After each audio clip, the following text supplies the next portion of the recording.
Across Africa, power is being redefined. Not by the weight of history, but by the courage of those willing to rewrite it.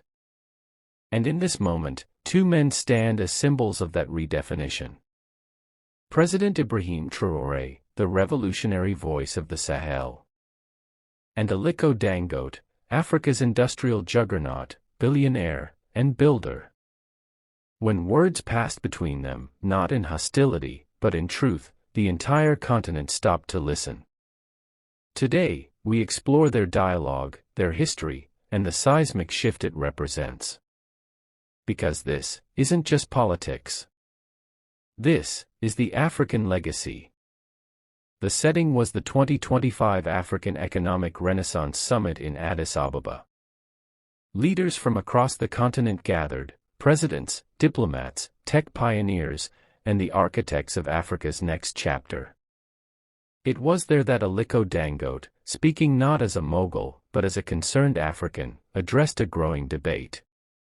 What President Traoré is doing in Burkina Faso is admirable, he said. But our dream of an integrated Africa needs open doors for African capital. We cannot trade bullets for bureaucracy. He went on. Nationalization is powerful, but it must not become isolation. We need a model that empowers the masses and encourages enterprise. The room murmured. Some nodded. Others whispered. It wasn't condemnation. It was challenge, wrapped in respect. Dangote ended with a phrase that echoed far beyond the summit. Africa cannot be built in silos. We rise faster when we rise together. That single statement, aired live across African media, sparked analysis, debate, and anticipation. What would Traoré say? It took a week. 7 days of silence from Ouagadougou. Then, during the Forum de Jeunes pour la Renaissance Africaine, Traoré finally spoke. Wearing his iconic beret and fatigues, standing beneath the Burkinabe flag, he delivered a message, direct, intellectual, and deeply African. Brother Aliko, he said, your words honor me. And your concern honors our people. But allow me to clarify our mission. We are not against wealth. We are against wealth without accountability. We are not building walls to keep investors out. We are building a foundation strong enough that investment does not shake us, it uplifts us. He continued. The revolution is not anti-business. It is anti-colonial. And sometimes, even African investors act like the colonizers they claim to replace. That sentence turned heads. But he softened. If you come to build with us, not on us, then our doors are not only open, we will carry bricks beside you. Applause thundered across the hall. And beyond Burkina Faso, Africans everywhere began to ask. Can economic power and revolutionary politics finally walk side by side? Despite the headlines that screamed, Clash of Titans, the reality is more complex, and more inspiring. Traoré and Dangote are not enemies. In truth, they represent two wings of the same eagle. Dangote, with his cement factories, sugar refineries, and oil empires, believes in African self-reliance, through business. Traoré, with his military background and anti-imperial doctrine, believes in African liberation, through sovereignty. Their methods differ. But their vision aligns. And this moment, this exchange, was not a war of words. It was a conversation we've needed for decades. Can the soldier and the CEO work together? Can African progress be both people-powered and profit-conscious? This question is at the heart of the African Renaissance. Africa's history is rich with moments where leaders stood at ideological crossroads. In the 1960s, Kwame Nkrumah called for political unity, while Julius Nyerere cautioned for economic patience. Patrice Lumumba pushed for Pan-African identity, while others feared moving too fast without Western backing. Today, Dangote and Traoré mirror those debates in a modern context. Back then, many leaders were crushed by coups, by betrayal, by imperial hands.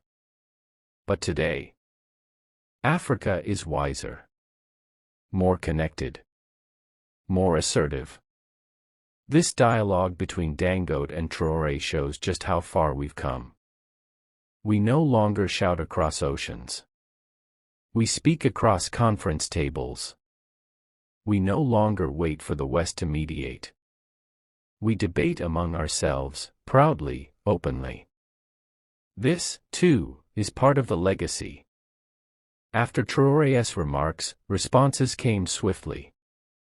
Nana Ama-Osei, a Ghanaian economist, tweeted, "Traoré isn't anti-capital. He's anti-predator. Big difference." Kenyan entrepreneur Lillian Omondi said on NTV, "I want to invest in Burkina Faso because I know my dollars won't feed colonial systems. They'll feed communities." Even in Nigeria, Dangote's home country, youth groups began forums titled, "Capital with Conscience." More intriguing was Dangote's quiet reply. A press release from his foundation simply read, "We respect the president's stance. We remain committed to building an Africa where dignity and development walk hand in hand. No drama. No defiance. Just mutual respect." In fact, insiders now suggest that Dangote Industries is exploring partnerships with state-owned cooperatives in Burkina Faso to fund rice mills, housing projects, and renewable energy, all with community oversight. Incredible. When great minds challenge each other, even greater futures emerge.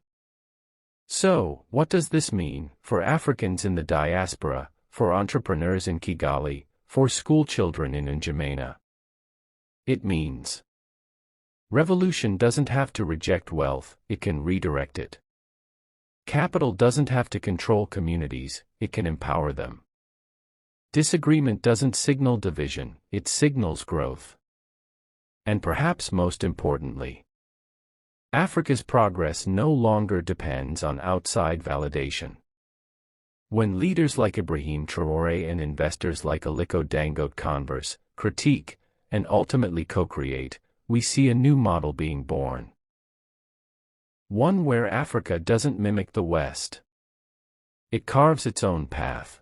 Africa stands at a threshold. Not of survival, but of self-definition. It is a place where soldiers become statesmen, and billionaires become builders of dignity, not just of empires. The dialogue between President Ibrahim Traoré and Aliko Dangote will be remembered not as a clash, but as a turning point.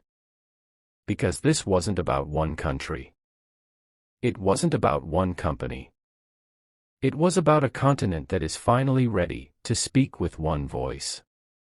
This is the new African conversation. This is the African legacy.